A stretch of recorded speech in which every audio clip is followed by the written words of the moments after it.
Now I will show you what happens if you use the practical model.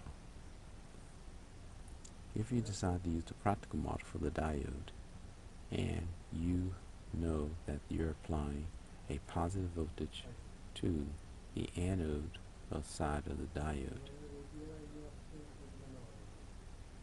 then we will use the practical model for the diode, where we would replace the diode with a small battery.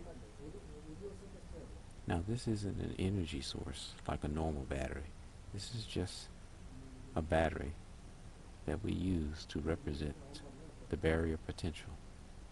And the barrier potential will be a value that it will be opposite to the flow of the current, which means that the voltage will be dropped. So if we start off with 5 volts here and we go through the barrier potential, which is what we needed to turn on the diode, then we're only going to be left with 4.3 volts available for the resistor,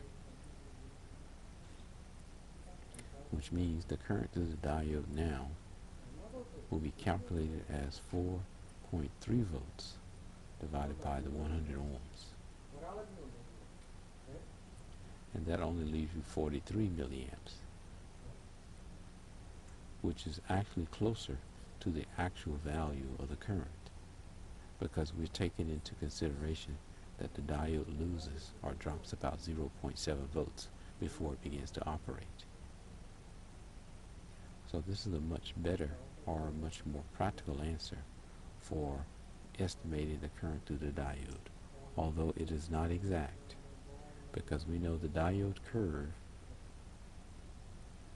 actually turns and goes up. It doesn't go straight up at 0.7. This is an approximation, but for all practical purposes we can just assume 0.7 to be the turn-on voltage, and this estimation will be very close to the answer that you'll get in a real world situation.